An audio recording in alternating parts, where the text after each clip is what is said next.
Have you ever had a feeling, a tiny, quiet whisper in your heart that something wasn't right?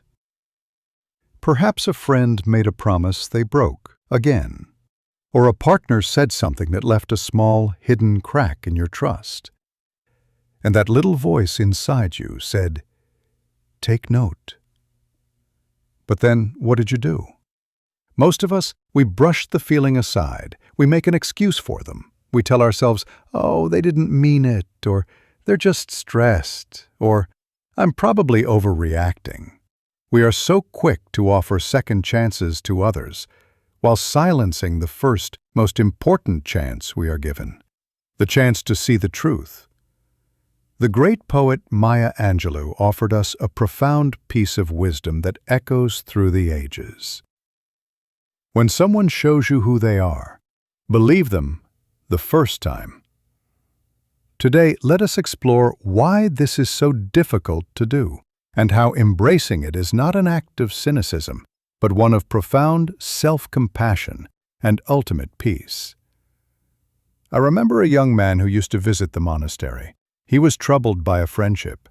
His friend was often critical, quick to anger, and would sometimes vanish for weeks without a word. Yet when he reappeared, he was full of grand apologies and promises. The young man, with a heart full of kindness, kept forgiving him. He kept believing in the potential of the person, in the promise of change, rather than the reality of the actions before him. He came to me one day feeling exhausted and confused. "Why does this keep happening?" he asked. I asked him, "What did he show you the first time he disappeared? What did he show you the first time his words caused you pain?" He was silent. He knew. His friend had shown him a pattern, a clear picture of his character, right from the beginning.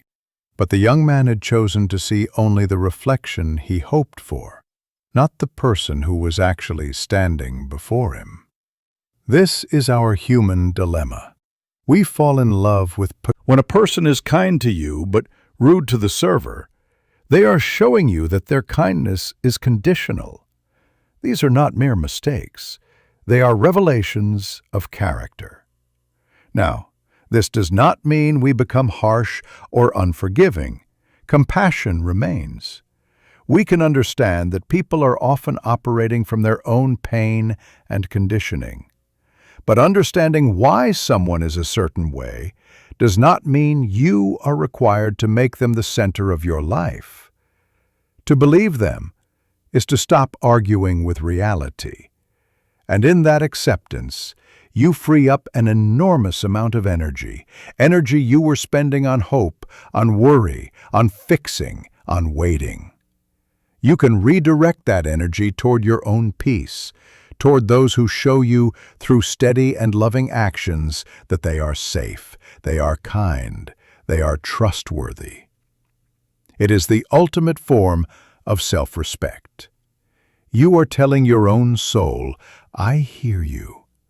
I see what you see, and I will not ask you to endure what feels untrue for the sake of politeness or hope."